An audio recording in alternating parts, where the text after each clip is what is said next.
নমস্কার বন্ধুরা, আমার চ্যানেলে তোমাদের সকলকে আবার অনেক অনেক স্বাগত। তো আজকে আমরা একটি খুবই মজাদার ম্যাট্রিক্স জেনে নেব। এই অঙ্কগুলো অনেক পরীক্ষাগুলোতে এসেছে এবং অনেক পরীক্ষাগুলোতে আসে।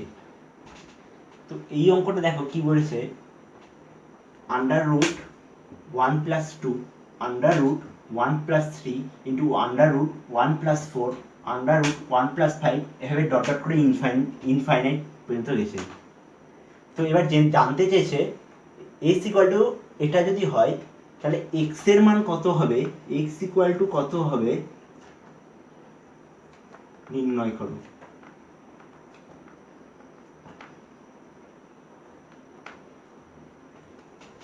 কি আছে দেখো, এক্স ইকুয়াল টু যদি এটা হয় তাহলে এক্স ইকুয়াল টু কত হবে নির্ণয় করো। X equal to root under root 1+2 under root 1+3 into under root 1+4 into under root 1+5 এভাবে ডট ডট করে ইনফাইনাইট পর্যন্ত গেছে, এরকম চলতেই গেছে। তো এক্স ইকুয়াল টু কত হবে সেটা নির্ণয় করতে বলেছে। তো এক্ষেত্রে মনে রাখবে এক্স ইকুয়াল টু কত হবে, এই ওয়ান, এই প্রথমেই যেটা থাকবে অর্থাৎ এক্ষেত্রে 1+2 আছে, তো সেটাকে আমরা যোগ করে দেব, 1+2 ইকুয়াল টু 3 হবে। প্রথমেই আন্ডার রুটে যে সংখ্যা দুটি থাকবে সেই সংখ্যা দুটির যোগফল, মানে এখানে যে 1+2 আছে এটাই হবে, অর্থাৎ 1+2 ইকুয়াল টু 3। তো এটা 1+2 ইকুয়াল টু 3 যে হবে এর প্রমাণ কি, তো সেই প্রমাণটা করে আমি দেখাবো। দেখো, তো প্রথমে বলে দিই, দেখো এই সিরিজটা লক্ষ্য করলে তোমরা দেখতে পাবে under root 1+2 into under root 1+3 into under root 1+4 into under root 1+5। এই ওয়ানটা কিন্তু দেখো সবগুলোতেই আছে, খালি চেঞ্জ হচ্ছে কি এখান থেকে 2, 3, 4, 5, মানে 2 থেকে 3 হচ্ছে, 3 থেকে 4 হচ্ছে, 4 থেকে 5 হচ্ছে। তো আমি কি বললাম, এক্ষেত্রে x ইকুয়াল টু 3 হবে। তো x ইকুয়াল টু যে 3 হবে এটা, অর্থাৎ আমি বললাম x ইকুয়াল টু 3 হবে। তো আমরা দেখব এই 3 থেকে এই মানে আসার চেষ্টা করব, 3 থেকে এই মানে আসার চেষ্টা করব। তো x ইকুয়াল টু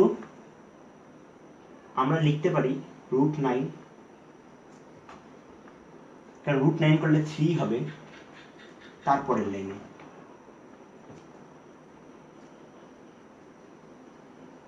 √9টাকে আমরা কি করব, 1+2,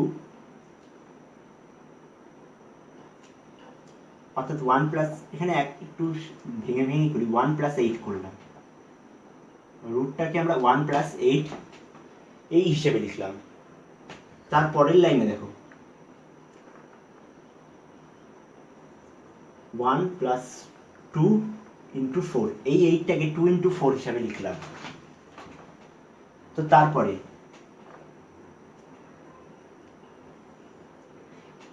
1+2 ইন্টু 4টাকে আন্ডার রুট 16 লিখলাম, আন্ডার রুট 16 থেকে আমরা 4ই পাবো। তারপরে 1+2 ইন্টু আন্ডার রুট 1+15 লিখলাম, 1+15 করে 16ই পাবো। তারপরে রুট 1+2 ইন্টু 1+3 ইন্টু 5 লিখলাম। তারপরে তোমরা একটা জিনিস লক্ষ্য করো, আমরা কিন্তু ধীরে ধীরে এই টার্মের দিকে এগোচ্ছি, ধীরে ধীরে এগোচ্ছি, কিন্তু কিছুটা চলে আসছে, আরো আসবে দেখো। তারপরে 1+2 ইন্টু 1+3, এই 5টাকে √25, মানে √25 মধ্যে লিখবো, এই 5টাকে √25 মধ্যে লিখবো। তারপরে 1+2 ইন্টু √1+3 ইন্টু 1+4, একটু ভেঙেই করি, 1+24। তারপরে 1+2 ইন্টু 1 প্লাস 3 রুট 1 প্লাস 24টাকে কি লিখব 4 ইন্টু 6। তারপরে দেখো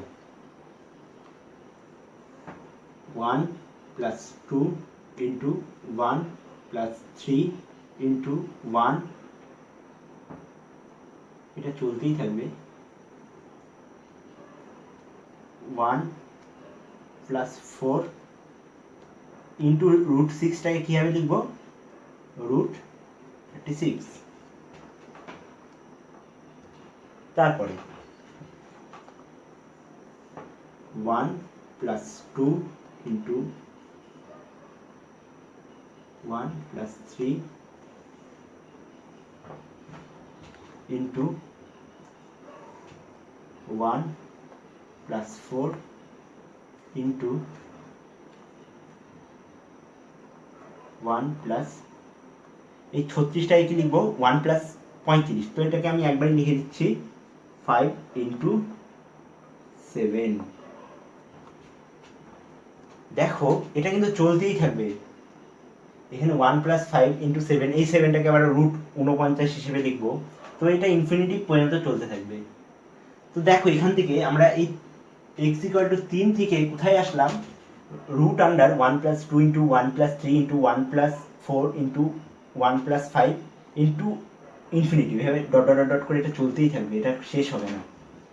তো এটা এই মানটা আর এই মানটা কিন্তু সমান, তোমরা দেখো, অর্থাৎ আমরা বলতেই পারি x ইকুয়াল টু 3, অর্থাৎ x ইকুয়াল টু এই যে প্রথমেই যেটা থাকবে, মানে প্রথমেই যে সংখ্যাটা থাকবে, এখানে 1 প্লাস 2 আছে, এটাই হবে x এর মান। বুঝতে পেরেছো? তো এই ভিডিওতে এতটুকুই, দেখা হচ্ছে আবার এর পরবর্তী ভিডিওতে। তো এর পরবর্তী ভিডিওতে এরকমই একটা মজাদার ট্রিক্স নিয়ে হাজির হবো।